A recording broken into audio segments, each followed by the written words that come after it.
ensinamento da palavra do Senhor. Queremos, nesta oportunidade, convidar os irmãos para abrirem a sua Bíblia no primeiro livro dos Reis, capítulo 19. Estamos estudando sobre o profeta Elias.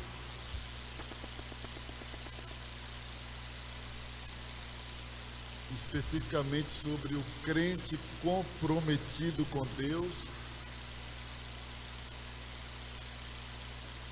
mostrando alguns sinais de comprometimento.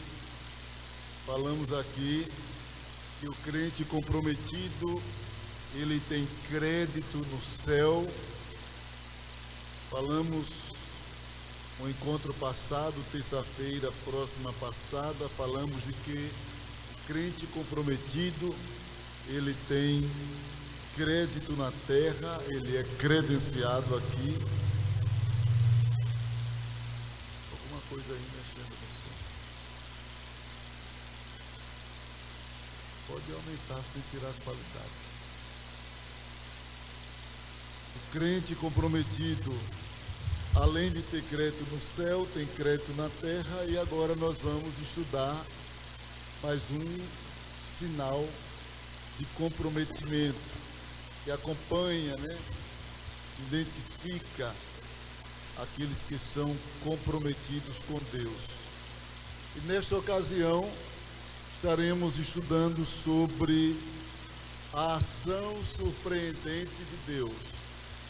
Todo crente que é comprometido, ele experimenta surpresas extraordinárias da parte de Deus. Abra sua Bíblia, 1 Reis, capítulo 19.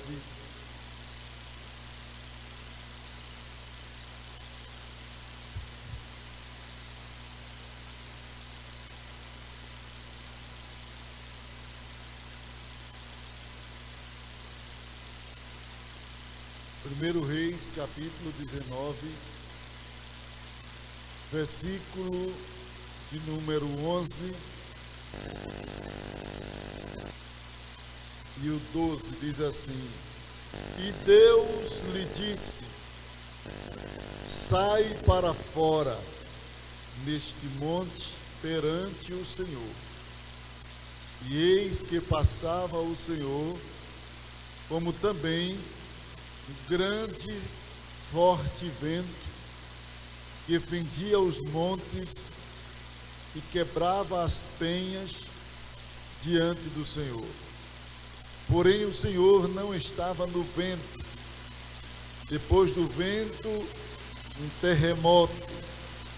Também o Senhor não estava no terremoto. Depois do terremoto, um fogo. Porém, também o Senhor não estava no fogo. E depois do fogo, uma voz mansa e delicada. Amém? Diga comigo: e depois do fogo, uma voz mansa e delicada. Glória a Deus. Meus queridos irmãos, o capítulo 19 de 1 Reis é o capítulo que revela de fato a humanidade do profeta Elias. É possível que foi lendo esse capítulo que o apóstolo Tiago concluiu na sua investigação, porque eu acredito que a história de Elias lhe chamou a atenção de tal forma que Tiago foi investigar.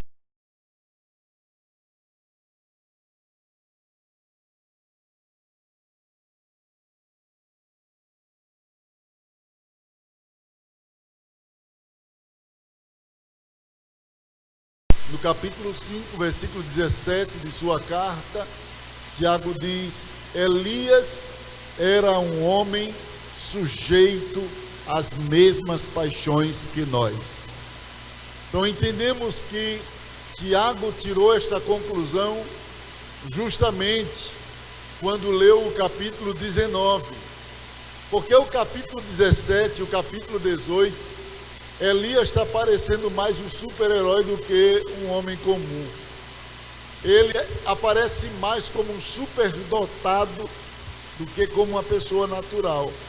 Porque como é que Elias aparece no cenário da história? Elias aparece no cenário da história no capítulo 17, chegando diante do maior monarca daquela região, que era Acabe, e dizendo para Acabe: segundo a minha palavra, nem vai chover, nem vai haver orvalho, até que eu diga que haja novamente. Então ele aparece como uma pessoa poderosa.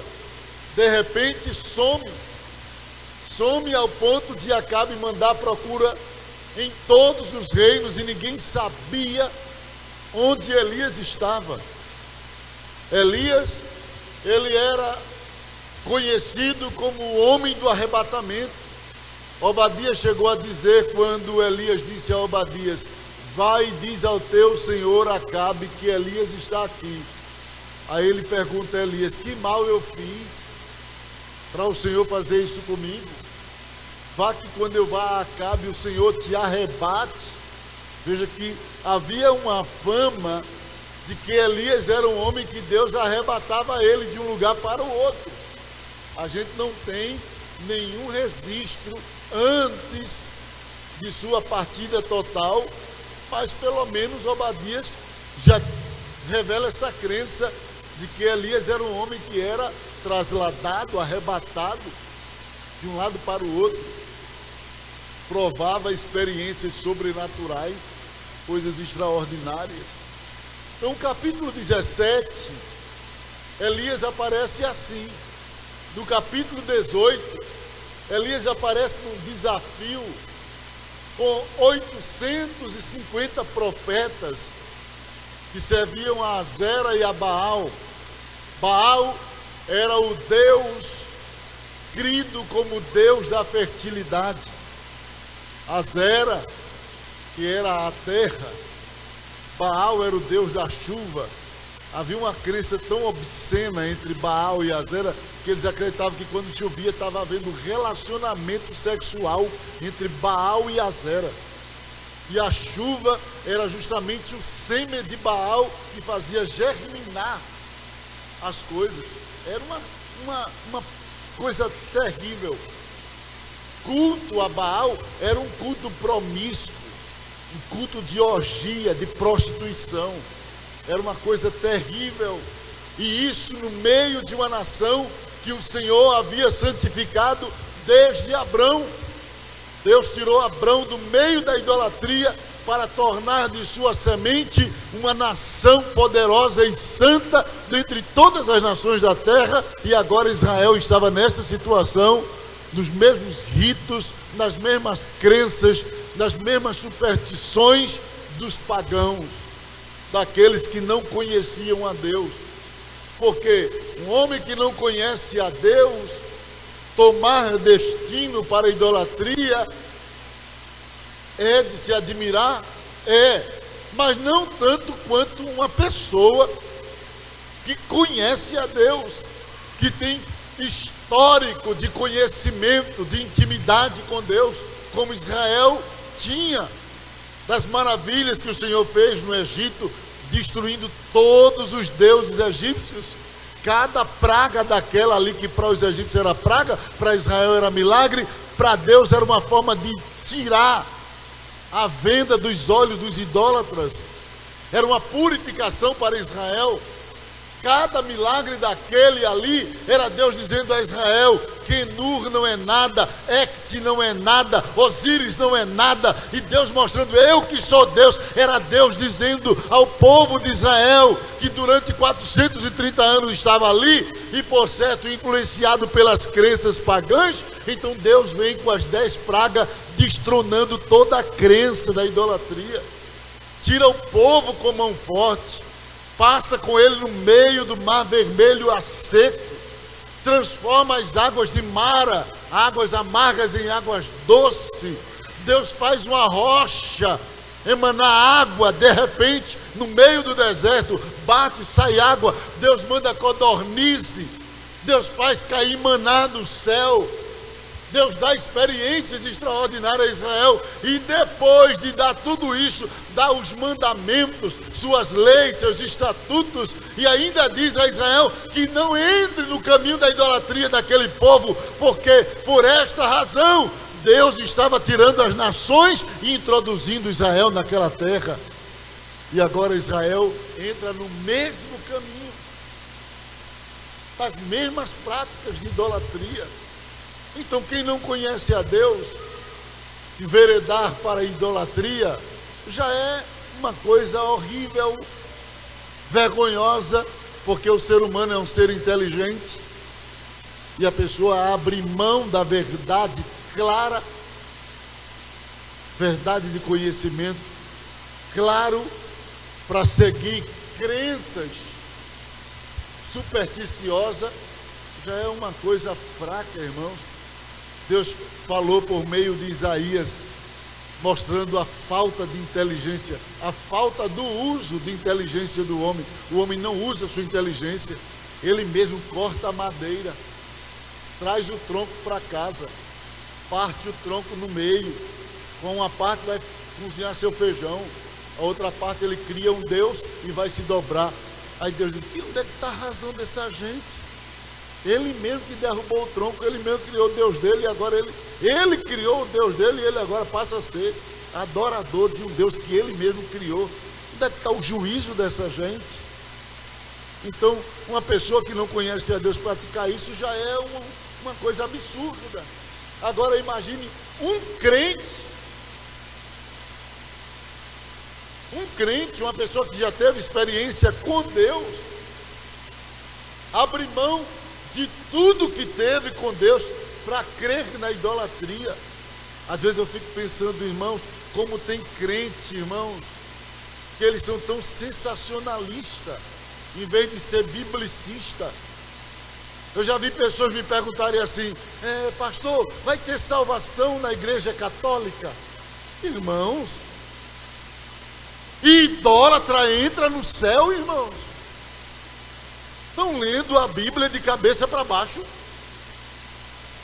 Você pensa que o que faz a pessoa entrar no céu é educação religiosa?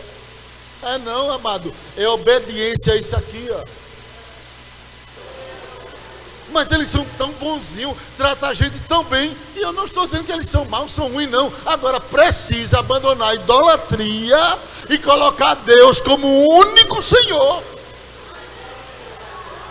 Não tem que colocar Deus como prioridade, não.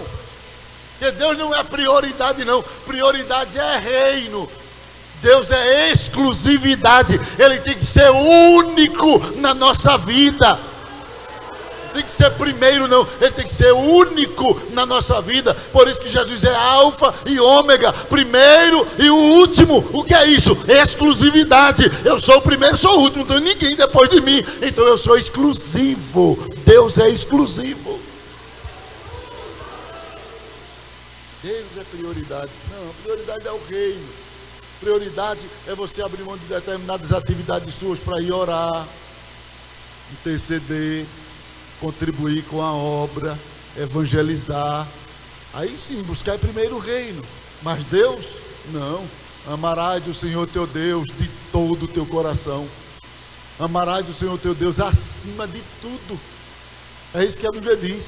Jesus disse: se você não me ama mais do que ama seu pai, sua mãe, seu filho, seja lá quem for, você não é digno de mim. Ou não é assim que a Bíblia diz, irmãos? Ou não é assim que a Bíblia diz? Então Deus não tem que ser prioridade, não. Tem que ser exclusividade. E a gente não tem nada contra as crenças. Eu não tenho nada contra as crenças, contra ídolo, porque ídolo nada é, disse Paulo. O problema não é o ídolo, é o homem na sua cegueira. Porque o ídolo nada é, irmão, nada é, aquilo ali não é nada. Agora o homem na cegueira que dá valor a uma coisa que não é nada e despreza a Deus. Depois eu vou estar trazendo um assunto só sobre idolatria, para mostrar aos irmãos se idólatra entra no céu. Não entra, irmãos, porque não sou eu que estou dizendo, não. É a Bíblia quem diz. Está lá em Apocalipse, ficarão de fora os idólatras. A Bíblia diz em Colossenses que Deus nos salvou, nos tirando, nos fazendo deixar os ídolos pelo seu Filho Jesus. Uma troca que a gente fez, abriu mão dos ídolos e abraçou-se com Jesus. Amém? Com Jesus. Aí a pessoa vai e investe sensacionalismo nas crenças, em vez de ficar com a Bíblia, irmãos. Com a Bíblia. Não é porque Maria é a mãe de Deus. E Maria é mãe de Deus, irmão? Maria é mãe do corpo de Jesus. Maria é mãe do corpo de Jesus. Só do corpo. Porque antes que Abraão existisse, Maria nem existia, mas ele disse, eu sou. Ele disse na frente de todo mundo. Antes que Abraão existisse, eu sou. Eu já estava. Maria é mãe do corpo, não é mãe de Deus, não. Se fosse mãe de Deus, ela seria a deusa mãe. E Deus não seria único Deus, porque foi criado. Não, irmão. O que foi criado foi um corpo. E Deus se apropriou do corpo para cumprir um propósito chamado de redenção. O corpo foi preparado para ele, porque a Bíblia diz, e corpo preparaste para mim, mas ele já existia. A Bíblia diz em João capítulo 1, no princípio era o verbo, no princípio era, não diz no princípio não, nem no princípio foi, que o era. Quando teve princípio, ele já era antes do princípio, e o verbo era Deus. Mas vamos para este assunto. Então, Elias, ele é apresentado no capítulo 17, capítulo 18, como um super-herói, super-homem. Se a biografia de Elias terminasse aqui, a gente teria dúvida de sua humanidade. Se terminasse no capítulo 18, a gente poderia pensar que Elias era mais uma teofania, porque não apareceu nenhuma fraqueza em Elias, a não ser quando ele pediu para comer. Mas os anjos também comeram na casa de Jacó, na casa de Abraão. Os anjos beberam também na casa de Jacó, na casa de Abraão. Então a gente ia pensar que ele era mais uma teofania. Mas quando chega no capítulo 19, aí a coisa muda. Já não aparece mais aquele Elias com aquela postura do capítulo 17 e do capítulo 18. A Bíblia diz assim, abra a Bíblia, capítulo 19. E Acabe fez saber a Jezabel tudo quanto Elias havia feito e como totalmente matara todos os profetas à espada. Então Jezabel mandou um mensageiro dizer a Elias, assim me façam os deuses o que bem quiserem, se de certo amanhã, a estas horas, não puser a tua vida como a de um deles. O que vendo Elias, ou que vendo ele, se levantou para escapar com vida, fugiu. Chegando a Berseba, que é de Judá, deixou o seu moço. Ele, porém, foi ao deserto caminho de um dia e foi sentar-se debaixo de um zimbro e pediu para si a morte e disse, já basta ao Senhor, toma agora a minha vida, pois não sou melhor do que meus pais. E deitou-se e dormiu debaixo do zimbro. Então um anjo tocou e lhe disse, levanta-te, come. E olhou, e eis que a sua cabeceira estava um pão cozido sobre as brasas e uma botija de água. Então comeu, bebeu e tornou a deitar-se. E o anjo do Senhor voltou uma segunda vez e tocou e disse, levanta-te, e come, porque te será muito longo o caminho. Levantou-se, pois, comeu e bebeu, e com a força daquela comida caminhou 40 dias e 40 noites até Horebe, o monte de Deus. Percebem, irmãos, que o início deste capítulo revela um Elias mais humano. Não aparece aquele Elias com aquela puxância de poder, com aquela carga de um homem do sobrenatural. Aparece aqui Elias, um homem comum, e foi justamente aqui que fez com que Tiago concluísse que Elias era um homem sujeito às mesmas paixões que nós. Por quê? Primeiro, porque mesmo sendo homem de Deus, Elias cometeu erros. Diga comigo, Elias cometeu erros. Isso aqui revela a humanidade de Elias. Porque mesmo sendo um homem de Deus, Elias cometeu erros. As pessoas criam uma expectativa de que homem de Deus não pode errar. Não existe isso, irmão. Homem de Deus erra. Homem de Deus falha. E isso aqui não é um incentivo para a gente estar cometendo erros. Mas isso aqui é uma verdade da realidade daquilo que somos. Que não adianta criar uma maquiagem de super perfeito, de infalível, que tudo isso é bobagem. Nós cometemos falhas. Eu não estou dizendo aqui falhas de pecados que leva à perda da comunhão. Eu estou falando de falhas que revelam a nossa humanidade. Que revela a humanidade. Primeiro, Elias deu ouvido às ameaças de Jezabel. Isso aqui é um erro. Elias deu ouvido às ameaças de Jezabel e esqueceu das vitórias passadas. Com isso, ele agiu por conta própria para sobreviver. Versículo 3. Jezabel faz ameaça, porque o diabo tem duas formas de neutralizar o crente, ou de tentar neutralizar o crente. Primeira forma que o diabo usa para tentar parar o crente, se fazendo de bom, se fazendo amigo. Cuidado, que às vezes o diabo vem com essa estratégia. Lembra de Nabucodonosor? Disse aos 3 jovens: manda chamá-lo. Ele não já tinha dado o decreto? Quem não se ajoelhar tem que morrer, tem que ser lançado na fornalha.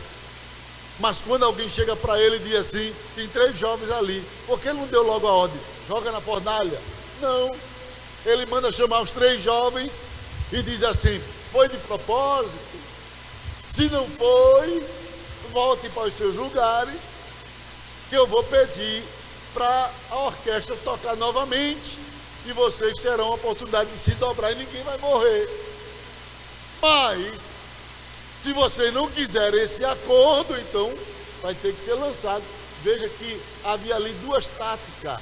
Primeira, a de ser bonzinho, mas bonzinho para induzir a idolatria, bonzinho para induzir ao erro, bonzinho para induzir ao pecado. Tem muita gente, escute aqui, que parece ser teu amigo, mas não é, é um apoiador de pecado. Tem gente que anda com você, convive com você, mas não é seu amigo, porque não lhe ajuda a se santificar. Ele apoia você continuar fazendo o que é errado. Então não são amigos, são apoiadores de pecado. Amigo que é amigo é aquele que nos ajuda a sair do buraco e subir ao monte de Deus e se santificar. Esse é amigo, irmão. E não empurra para dentro mais ainda, daria movediça. Não, querido. Então tenha cuidado com as propostas de Nabucodonosor. Se não é de propósito, só para induzir eles ao pecado. Mas quando ele olhou, ele fez uma leitura de face. Quando ele fez uma leitura que viu que o rosto dos jovens nem transpareceu nada de medo, aí ele vem com a segunda tática, ameaça.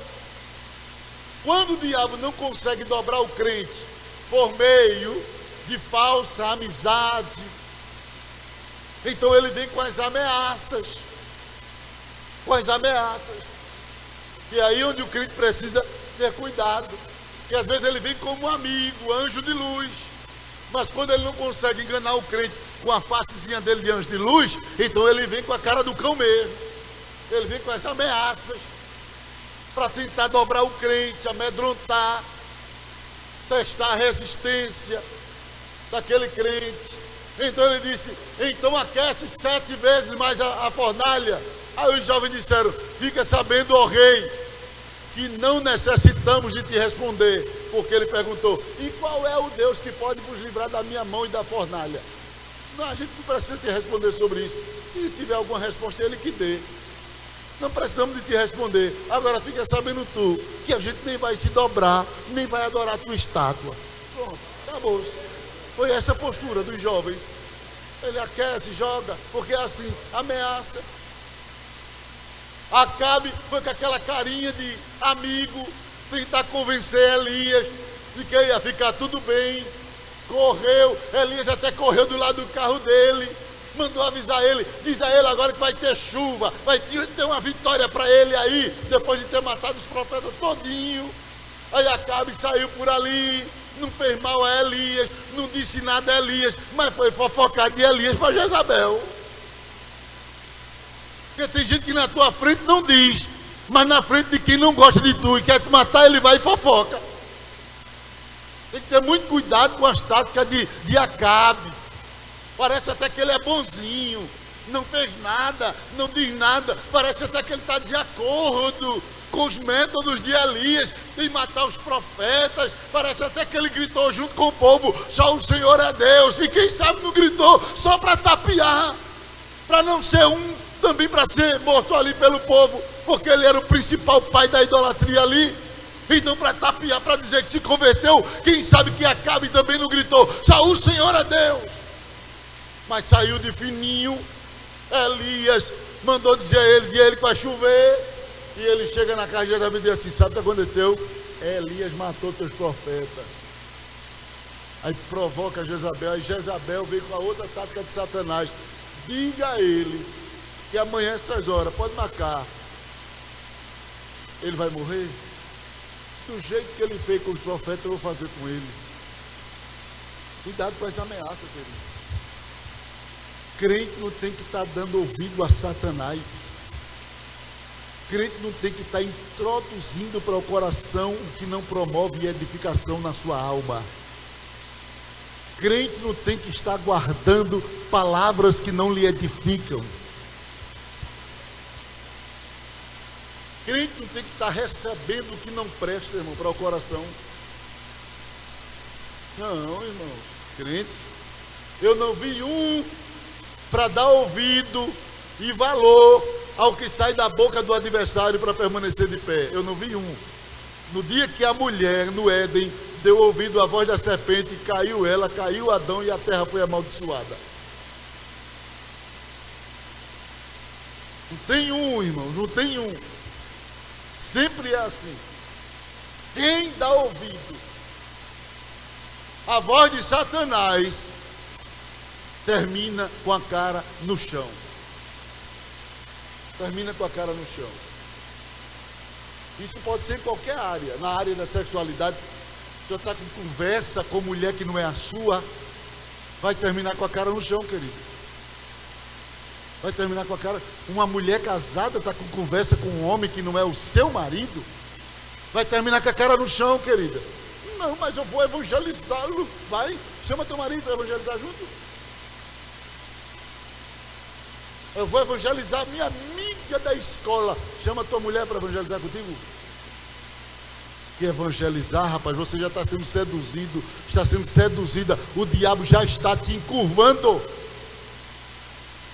Tem gente que pensa que o diabo é besta e que a gente também é, irmão. Não dê ouvido. A Bíblia diz em Provérbios capítulo 6, versículo 8, que quem quiser ficar livre da mulher estranha, afaste dela o seu caminho. Quem não quiser cair em adultério, em prostituição, seja casado, seja jovem em fornicação, que está em contato em celular, obedeça a palavra, venha para cá. E a palavra diz assim, Provérbios 6:8 ou 5:8. Deixa eu ler para você. 5:8 diz assim, 5:7. Agora, pois, filho, dai-me ouvido, e não vos desvie das palavras da minha boca. Longe dela seja o teu caminho, e não te chegues à porta da sua casa. Eu nunca vi ninguém estar dando ouvido, se aproximando das coisas do diabo para ficar em pé, irmãos. Seja quem for, o diabo não quer saber qual é o cargo, qual é a posição, se é pastor, se é presbítero, se é diácono. Se ele foi atrevido e testou e tentou o filho de Deus de primeiro grau, imagina filho de segundo grau. Jesus foi o filho de primeiro grau e ele foi tentar, imagina a gente que é adotado.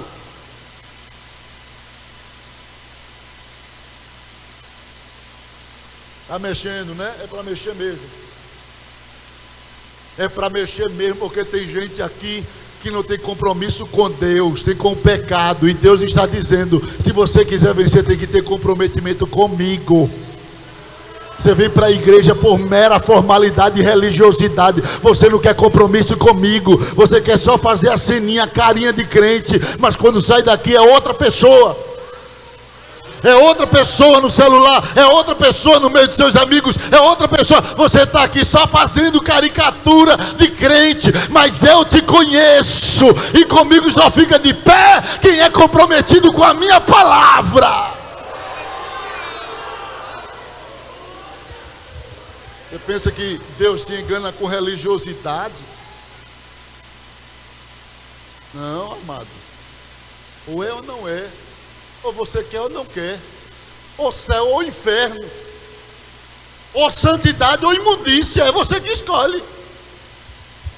Ou você é corpo e morada do Espírito Santo, ou você é uma agência de demônio na terra. Não existe meio termo. Não, eu não sou de Deus e não existe, querido. Não existe, querida. Ou teu corpo glorifica a Deus, a serviço de Deus, ou teu corpo vai ser instrumento de demônio para prostituição, influência de outros para o pecado e para o inferno. Não tem outro meio, irmão. Elias disse, se Baal é Deus, segue Baal. Se o Senhor é Deus, segue o Senhor. Agora não fique entre dois pensamentos. Se defina, rapaz. Se defina, diga o que é que você quer. Está brincando com as coisas de Deus? Se defina. É preciso se definir. Aí eu vou lá para a Desseara, porque lá vai ser tão fácil. Vai ser fácil aqui, ó. A base da Desseara é isso aqui, ó. Está pensando que quando a gente diz que aqui existe uma flexibilidade para o pecado, é não, querido. Não é para o pecado, não. A igreja aqui ela é flexível em relação à tradição, a costumes de homens. Mas em relação à doutrina, ela é rígida, irmãos. Pode ficar sabendo, ela é rígida, porque só entra no céu quem come Bíblia pura. Você pensa que igreja é aquilo que faz você pular, gritar? Não, igreja é aquela que vai lá na tua consciência e queima, e mostra o teu pecado, o meu pecado, e diz, quer ou não quer? Quer ou não quer? Isso é igreja. Que igreja que vem como você estás, permanece como és, vai. Isso é a igreja do cão, irmão. De Satanás, vai nessa. Vai nessa. Porque hoje tem igreja para tudo que é gosto aí. E os jovens, por não ter Bíblia, aí vai atrás. Porque não é crente por convicção e compromisso, é crente por amizade. A minha amiga vai, eu vou. Meu amigo vai, eu vou. Ele vai para o inferno, tu vai. Lê a Bíblia, querido. Lê a Bíblia. Lê a Bíblia que tu vai ver qual é o perfil de pastor e de igreja que entra no céu. Lê a Bíblia. Tudo que é a igreja que transforma púlpito em palco, é? Que apaga as luzes e transforma o templo em discoteca, parece mais uma discoteca. Eu entrei numa agora há pouco, eu fui 1h da manhã, não sei se Pedro Lino estava comigo nesse dia, estava? A gente foi numa, fui evangelizar, chamei os 15 obreiros, tudo de terno, 1h da manhã, como é o nome daquele lugar? Aquele clube lá. Sim. Oi? Degrau para baixo. Cheguei, tinha uma fila assim de jovem, tudo lá. Eu de paletó e gravata entrei no meio da fila. Quando chegou lá para pagar, eu disse, quanto é para entrar? Eu disse, o dono está aí.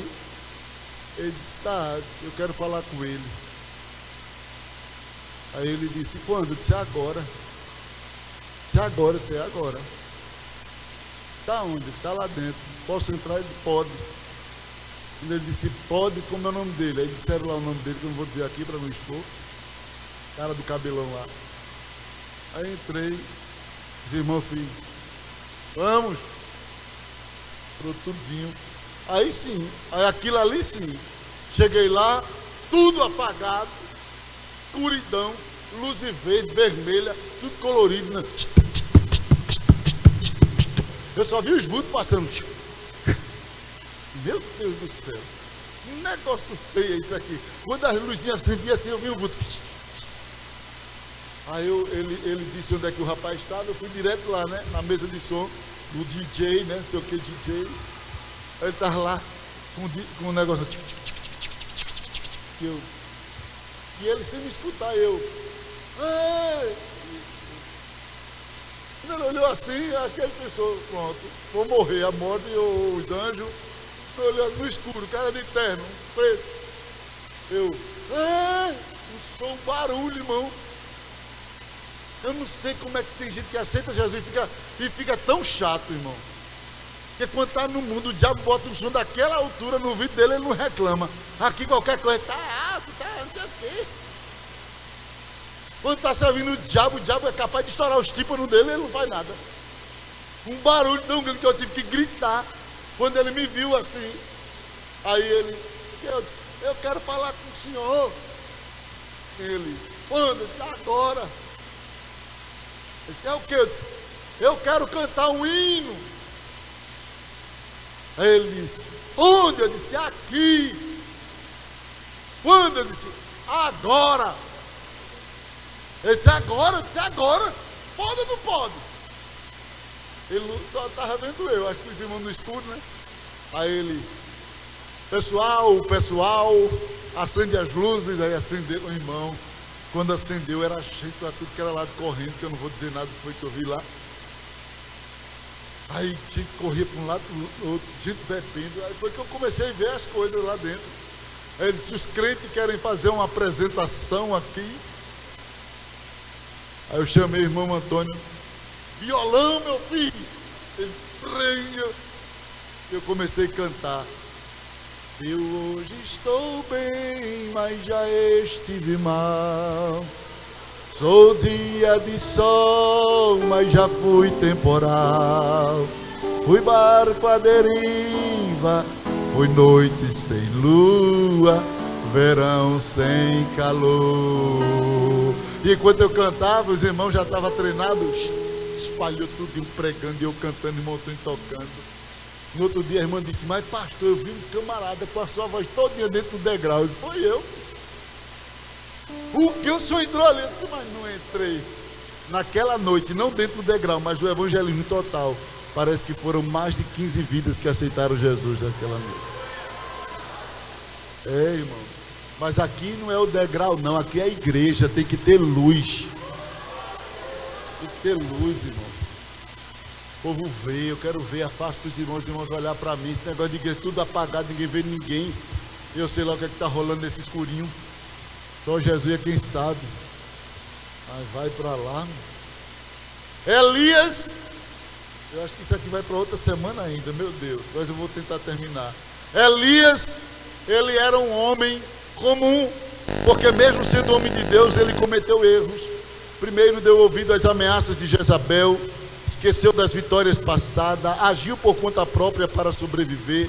Em segundo lugar, ele tentou enfrentar as lutas internas sozinho.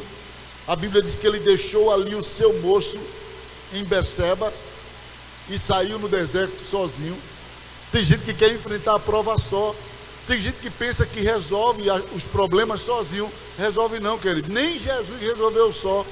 Até Jesus, quando estava angustiado, ele chamou 3 dos seus discípulos e disse assim: a minha alma está angustiada até a morte. Tem gente que fica protelando com problema dentro de casa, com problema do casamento. Eu não vou dizer porque vai se acabar. Eu não vou dizer porque senão meu marido vai me deixar. Já está morrendo os dois. Pede socorro, rapaz. Abra essa boca, pede socorro. Vai ser conivente com ele ou com ela, caminhar na mesma mentira, na frente dos outros parece que está bem, e quando chega em casa é um inferno. Pede socorro, procura alguém de confiança, peça socorro. É o diabo que está dizendo a você que não é para você contar a ninguém, que é para você morrer, se acabar. Jesus pediu socorro. Ore por mim, que a minha alma está angustiada até a morte. O que é que Jesus está ensinando? Problemas, irmãos, de alma, tem que se pedir socorro. Jesus poderia dizer: eu sou o filho de Deus, que é que eles vão pensar de mim. Mas não é o que é que vão pensar de mim, é o que eu preciso agora. Não é o que vão pensar de mim, é o que eu preciso agora. Peça socorro. Elias entrou no caminho do isolamento. Segundo, mesmo sendo homem de Deus, Elias se sentiu deprimido. Homem e mulher de Deus não está isento de sofrer doenças psicossomáticas, depressão.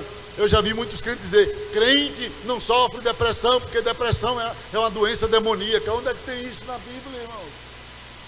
É preciso saber distinguir uma ação satânica e uma ação psicossomática, um problema de mente, sobrecarga na mente, causa perturbação, leva a pessoa a uma depressão, a uma crise de pânico. O crente passa por isso, mesmo sendo crente. Olha Elias aqui, padecendo, profeta de fogo, olha ele aqui sofrendo. Crente não está isento de padecer não, queridos. Jesus disse que a casa daquele que obedece a palavra dele também vem vento forte, vem chuva, vem temporal, até para a casa de quem obedece. Não é só para a casa de quem não obedece não, que vem o vento forte e temporal não. A diferença é que a casa do crente não cai. O crente sofre, mas a casa não cai. Ele pode ficar com depressão, ele pode ter crise de pânico, mas vai haver um socorro de Deus e ele vai se levantar daquela situação. Mas crente sofre, irmão. Terceira lição: mesmo sendo homem de Deus, Elias respondeu negativamente aos investimentos de Deus. Irmãos, Deus investiu pesado em Elias. Deus investiu pesado. Deus enviou um anjo, disponibilizou um anjo. Na hora dessa crise emocional de Elias, Deus disponibilizou um anjo. Foi lá na cozinha do céu, chamou o cozinheiro e disse: desce, vai lá embaixo, meu servo está precisando de um pão e água, leva para ele. O anjo desceu, preparou um foguinho de lado de Elias ali, ó, juntou os gravetos, preparou um fogo, esperou virar brasa. Quando estava na brasa, ele pôs o pão ali, assou o pão na brasa, colocou a botija de água e depois tocou em Elias e disse: acorda e come. E Elias acordou-se, olhou, quando olhou tinha lá pão assado na brasa, uma botija de água. Ele comeu, bebeu e deitou-se de novo. A situação dele era terrível, uma amargura, tristeza profunda. Mas o anjo voltou e disse: levanta-te e come. Quer dizer que ele preparou de novo comida. Elias já tinha comido, ou a não ser que ele já tinha deixado alguma coisa. Levanta-te e come, porque longo te será o caminho. Elias comeu, levantou-se E andou em direção ao monte de Deus, ao monte Horebe, mas não andou para falar com Deus, andou para entrar numa caverna, para enterrar talento, chamada, tudo. Tem pessoas que é assim, Deus manda reforço, Deus manda pessoa, Deus cria situação, prepara a desceara, e tem gente que ainda quer entrar em caverna. Você não veio para aqui para estar na caverna, não. Você vai ter que trabalhar. Deus lhe trouxe para cá para trabalhar. Aí tem gente que não come, se alimenta. Não, pastor, deixa eu aqui que eu não vou fazer nada. Nada? Nada tu já estava, agora tem que fazer, irmão. No nada você já estava lá, no nada, agora vai ter que fazer. Porque Deus está fazendo investimento em você. Deus preparou comida do céu, brasa, anjo, pessoas para te ajudar. E você quer dizer que não vai fazer nada? Vai ficar na caverna? Vai não, irmão. Porque se ficar na caverna, Deus manda terremoto. Se ficar na caverna, Deus manda vento forte. Ou você sai para experimentar o que Deus tem, ou você vai ter que sofrer terremoto, vento forte. Não brinque não. Não brinque não com essas coisas não. Isso é coisa séria. Aí Deus vai e surpreende Elias. Elias entra na caverna e diz: pronto, debaixo do zimbro Deus me viu. Quero ver aqui agora.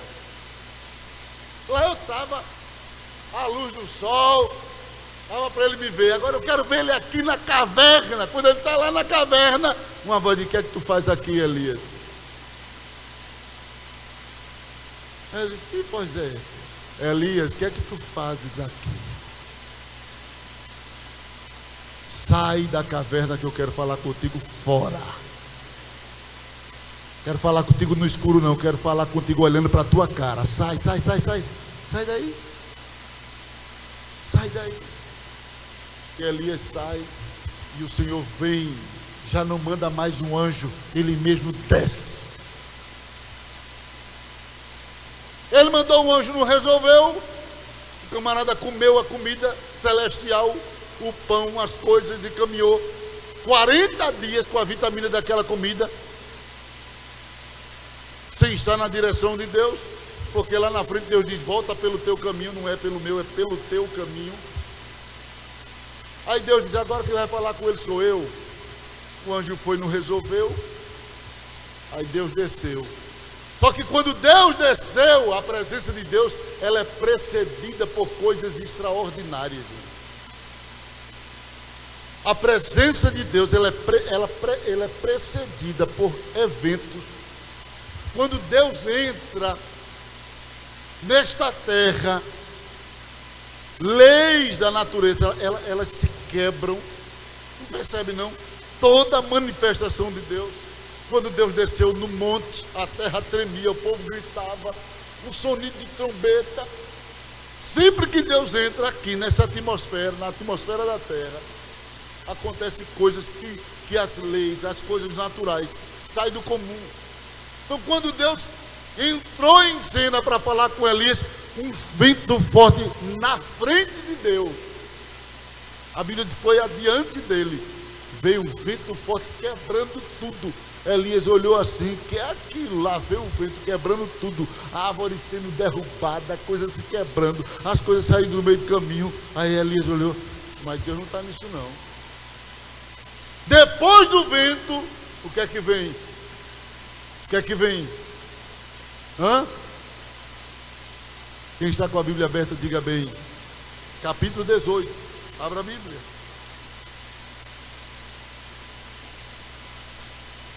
Depois do vento, o Senhor não estava no vento. Aí veio um terremoto. Aí Elias vê a terra se abalando. As placas, né? Se deslocando. E Elias diz: pronto, agora é ele. Mas passou o terremoto e nada. Depois do terremoto, aí veio uma coisa que era comum para Elias: fogo. Elias já estava acostumado com o fogo do céu, que ele viu o fogo descer. Aí lá veio um fogo queimando tudo. Quando Elias disse: não, agora é Deus, olha ali, ele é fogo abrasador. Aí passou o fogo e nada. Quando passou o fogo, Elias disse: como é que Deus me chama aqui para fora? Todas essas coisas acontecem e ele nada. Aí depois do fogo vem uma voz, como uma brisa suave.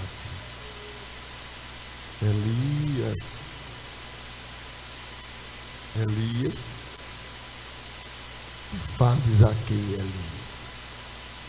Que voz, que coisa diferente.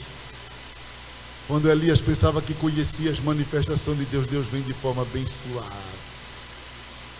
Quando a gente está abatido, quando a gente erra, quando a gente falha, a gente só espera a voz do furacão, vento, terremoto.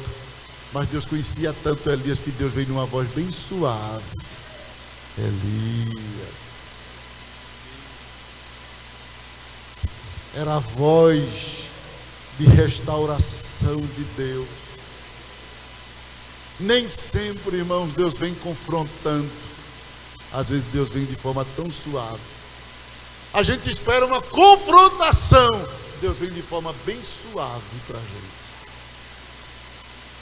Bem suave. Eu tive uma experiência parecida com Elias. Não assim de furacão, de vento. Mas eu tive uma experiência assim nesse aspecto de Deus. Eu fui para uma vigília que o menino chamou para a gente ir. Eu era adolescente. O menino disse, vamos que lá tem muita menina bonita. Eu disse, eu vou.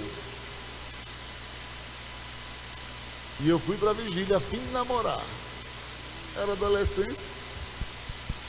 Cheguei na vigília, irmãos, quem não vai com o propósito certo, não atende os requisitos. O presbítero que estava lá, camarada bravo, irmão. Aquele era a voz de furacão de Deus. Aquele cara sozinho, ele era o vento, o terremoto e o fogo. Porque quando eu estava lá fora, ele saiu meio gago. Passa para dentro. Misericórdia. Irmão José Luiz, o nome dele. Tem a vergonha na cara, rapaz. Eu entrei todo buchinho. Porque ele não só ele passava na cara até a credencial de papai. Vou ser filho de presbítero, rapaz. Tem que ser exemplo. Eu fiquei, olha, todo murcho. Todo murcho. O menino que me chamou foi o primeiro a correr quando viu ele saindo, deixou eu sozinho lá. Eu, bora, passa. E ele só entrou depois que eu entrei. Aí como eu sabia que eu não ia orar mesmo, não ia ficar naquela vigília, 1h da manhã, dobrei o joelho para dormir. Vou dormir. Aí dobrei o joelho, fiquei lá no banco, aquele banco de tarisca. Dormi que babei. A igreja lotada, cheia. 2h para 2h30, profeta Banguelo. Eu tenho todas as características aqui. Faltavam os 4 dentes da frente. Ele falava assoviando. Chama esse jovem assim.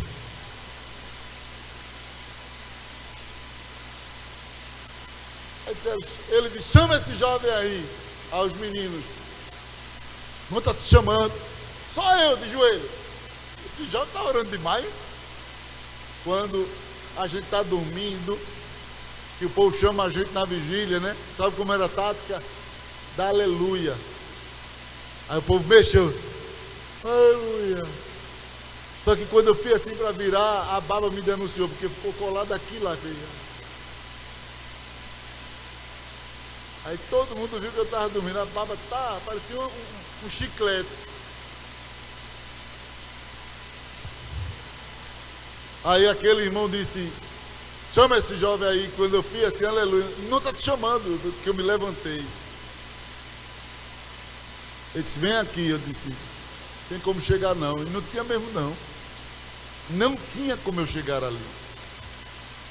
Aí ele disse, irmãos, abre o caminho assim. Parecia que tinha ensaiado, irmão. Corredor assim, como é isso? Vem até aqui. Aí eu vi, parecia essa câmera aqui na minha frente, em pé. Eu todo gás. Mas irmãos, do banco até onde eu fui, ninguém fez mais promessa a Deus do que eu. Deus está aqui, sabe?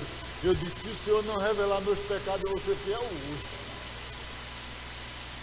Se o Senhor não usar esse irmão para dizer o propósito porque eu vim para essa vigília, eu vou ser crente de verdade. Eu fiz tanta promessa, eu fiz tanto... Porque Deus revelava mesmo, irmão, nas vigílias dizia tudo.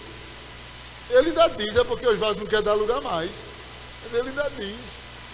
Aí eu fiz tanta promessa, isso aqui, na mente, eu fiz promessa só pensando. Aí quando eu cheguei lá na frente, aí o irmão Antônio, eu não sei o nome do vaso aqui. Aí o irmão Antônio disse, meu filho, Deus mandou te chamar aqui na frente, para te dizer uma coisa. E eu lá, meu coração, o que é que Deus vai dizer?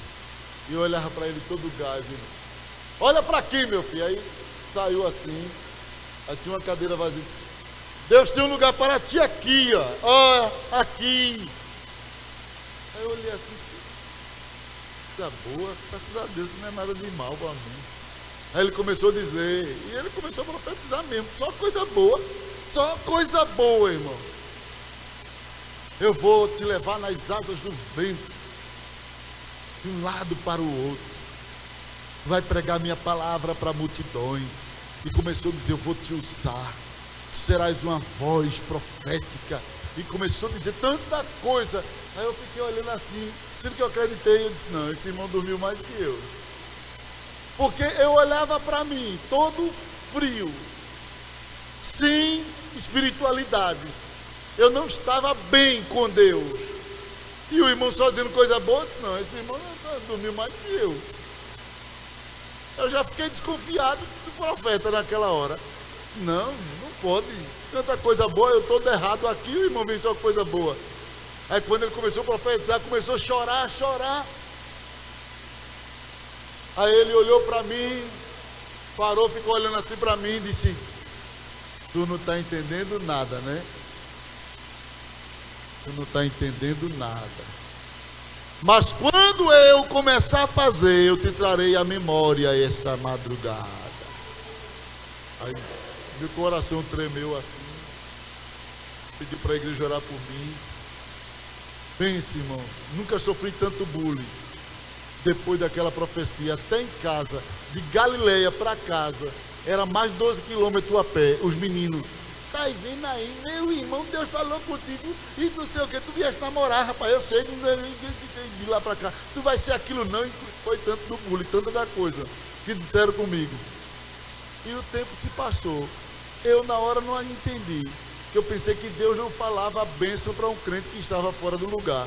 Só que quando eu fui ler a Bíblia, eu vi que Deus falou com Gideão, eu sou contigo, homem valente. Aí quando eu olhei o contexto, Gideão está se escondendo, malhando trigo no lagar, com medo dos inimigos, sem experiência pessoal, que ele só tinha experiência dos outros, não acredita na mensagem que Deus diz a ele, e Deus ainda diz assim, eu sou contigo e tu livrarás esse povo. Aí eu entendi, Deus fala com o crente quando as coisas não estão bem na vida dele. E sabe por que Deus fala com o crente quando as coisas não estão bem? Porque Deus vê o que ele não está vendo. Você está vendo você hoje, Deus está vendo você lá na frente. Você olha para você e vê seu defeito hoje, Deus está vendo você consertada lá na frente, pregando, cantando, dando lugar na terra. Aí ele chega hoje, você está todo troncho ou troncha, e ele começa a dizer, tu vai ser um vaso, eu vou te usar. Você, é você mesmo, porque ele fala com base no que ele está te vendo lá na frente. É só um processo, é só um tempo para ele colocar no lugar as coisas e cumprir o que ele te disse que iria fazer na tua vida. Então Deus vem falar com Elias. Elias, que é isso? Vou encerrar aqui. Vou mostrar 3, 4 coisas porque Deus surpreendeu Elias. E você pode até concluir comigo. Primeiro, Deus sabia o que Elias precisava. Sim ou não? Sim ou não? O medo o enfraqueceu. Porém Deus preparou um renovo do céu. Pão e água. Segundo, Deus sabia onde Elias estava, sim ou não? O complexo levou ele para dentro de uma caverna. Porém Deus marcou o encontro com ele e fez com ele um teste de discernimento. Aí passa o vento, passa o terremoto, passa o fogo, para ver se Elias ainda tinha discernimento de Deus. Aí Elias não falou nem com vento, nem com terremoto, nem com fogo, e não saiu do lugar, ficou esperando Deus, porque ele sabia, Deus não está nisso. Deus vai vir. Se Ele mandou eu ficar aqui, Ele vai vir. Então Elias ainda tinha discernimento espiritual. Assim como você passou por tanta coisa, mas você sabe quando é Deus que fala com você. Você sabe. Então Deus sabia o que Elias tinha. Terceiro lugar, Deus sabia o que Elias tinha. Elias disse: eu não sou melhor do que meus pais, eu tenho que morrer, eu tenho que terminar aqui. Deus sabia que Elias tinha uma coisa. Sabe o que era que Elias tinha? Azeite guardado. Aí Deus chega para Elias e diz assim: pega aquele azeite que tu tens, unge Aziel, unge ele rei da Síria, unge Jeú rei de Israel, e desce e vai ungir a Eliseu como teu substituto. Quando Elias pensava que iria morrer e parar, Deus disse: tu ainda tem unção para dividir com 3, tu tem unção guardada, e eu sei o que é que tu tens. Às vezes a pessoa diz: eu vou morrer, eu vou parar, mas quando Deus olha para você e diz: você tem unção, você ainda tem unção, você ainda pode fazer muito para mim nesta obra, você ainda pode dar muito de você para mim nesta obra. Quarto, Deus sabia como Elias terminaria a sua jornada. Sim ou não? Deus sabia. Elias pensou que iria terminar na mão de Jezabel. Deus disse: tu vai terminar no redemoinho assim, ó, subindo na minha presença. Tem gente, irmãos, que devido às circunstâncias, ele pensa que vai terminar a jornada em desonra, em humilhação. Deus está lhe dizendo: quem trabalha para o Senhor não termina em desonra. Quem pensa que vai te ver no chão, descendo a 7 palmos, que nem Jezabel, vai passar vergonha. Vai passar vergonha. Ela que caiu, e os cães comeram a carne dela. Elias não caiu, Elias ficou de pé. Elias ficou de pé. Quem pensa que você vai ficar no chão humilhado? Não. Elias, depois dessa experiência, Elias teve experiências maiores. Teve um dos reis que mandou buscar ele com 50 capitães. Ele disse: eu sou homem de Deus, desça fogo do céu e mate todos eles aí agora. Desceu fogo. E foi depois dessa experiência aqui, olha. Veio outro capitão com mais 50, e Elias disse: eu sou homem de Deus, desça fogo do céu e consuma este também. Quando chegou o terceiro com mais 50, disse: homem de Deus, tem misericórdia de nós. Ele: agora eu vou, porque o Senhor está mandando eu ir. Foi depois dessa experiência. Quem pensa que vai te fazer um boneco de humilhação, está enganado. A experiência que Deus vai ter contigo na caverna ou fora da caverna vai te dar tanta autoridade que tu vai dizer assim: desça fogo, e vai descer fogo. Amém? E quem pensa que você vai terminar descendo, vai receber a notícia de Eliseu: tu viste Elias vir, aonde? Subindo. Ele foi para onde? Subiu. Quem pensa que você vai terminar para baixo, vai ter que receber a notícia que Deus te puxou para cima. Então não é como as pessoas pensam. Você não vai terminar do jeito que o diabo quer que você termine, humilhado, na depressão, na humilhação. Tem muita gente, irmãos, que fica decretando desgraça. Não tem mais vitória. Se sair daqui, vai morrer assim, vai morrer preso, vai estar assim, vai fumar maconha não sei aonde. Mas vai. Quem escreveu a minha história e a tua história, rapaz, não foi o diabo não, foi Jesus que escreveu. E tem uma coisa, Jesus não escreveu e depois deu a caneta para o diabo completar não. Ele está lá com a caneta dizendo assim: ó, chora mais um pouco, eu vou escrever mais. Você sabia, irmãos, que cada lágrima que você derrama vai para o tinteiro do céu? Você sabia disso? Davi disse: põe as minhas lágrimas no teu livro. Sabe o que é isso? É que cada lágrima que você derrama vai para o tinteiro do céu. Deus molha assim, ó, e escreve uma nova história. Com as tuas lágrimas Ele transforma em tinta, com a tinta Ele transforma uma nova história. Ele te dá uma nova história. Deus está te dando uma nova história nessas lágrimas. Fique em pé. Quem pensa que você vai terminar sua vida aqui humilhado, cabisbaixo, deprimido, oprimido, está enganado. Crente comprometido com Deus não termina para baixo, termina subindo. Sua história vai terminar para cima e não para baixo. Não é para o chão, é para o céu. É assim que conclui a história do crente. É para o céu. E se você está aqui e ainda não tomou decisão de servir a Deus, a hora é esta, de você fazer essa aliança com Deus, ter o seu comprometimento com Deus, ter o seu compromisso com o Senhor a partir de hoje.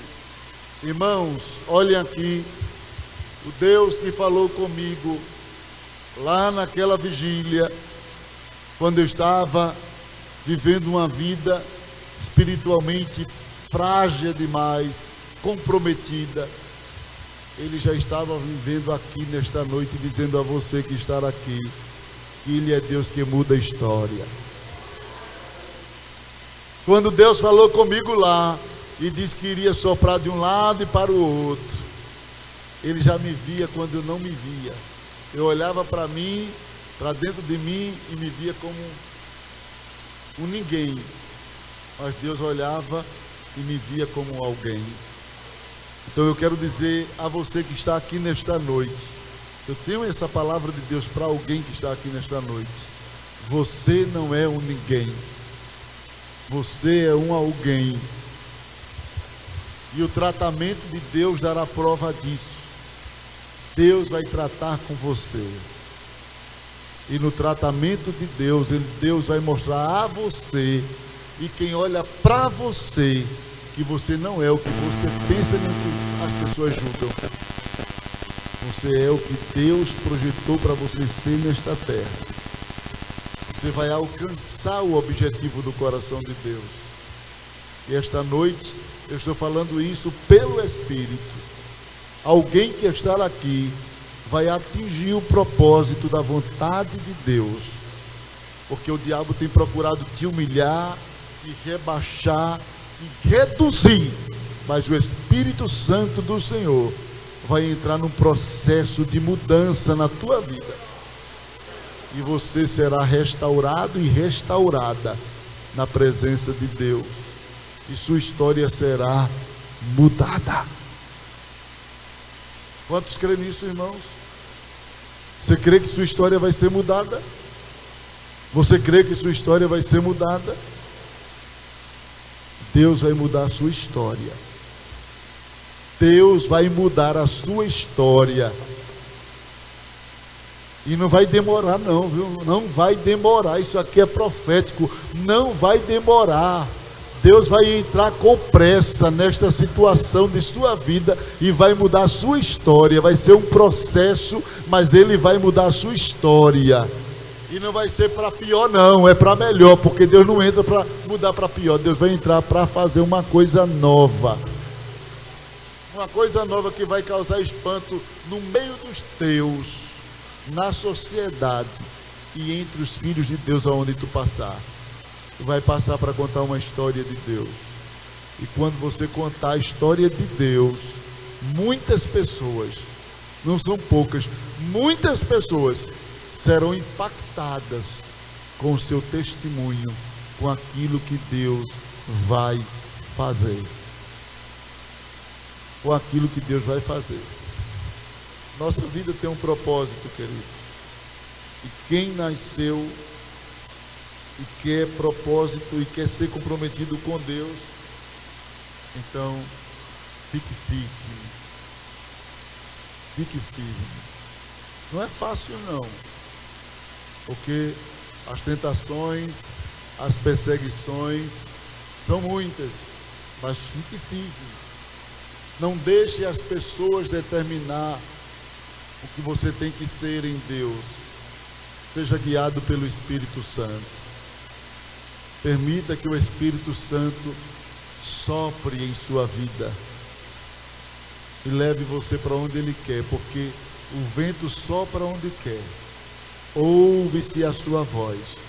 Não sabe de onde vem nem para onde vai. Assim é todo aquele que é nascido do Espírito, diz a palavra do Senhor. Então deixe o Espírito Santo lhe dirigir. Não deixe as pessoas determinar o que você tem que ser em Deus. Deixe o Espírito Santo lhe dirigir, para Ele cumprir o que Ele tem com você nesta terra. Deus vai cumprir. Deus vai cumprir os seus planos em mim. Ele vai fazer o que lhe apraz. Sou pequeno e falho, mas Ele é Deus. Ele só faz o melhor pelos seus. Acredito, sim, acredito, sim, acredito,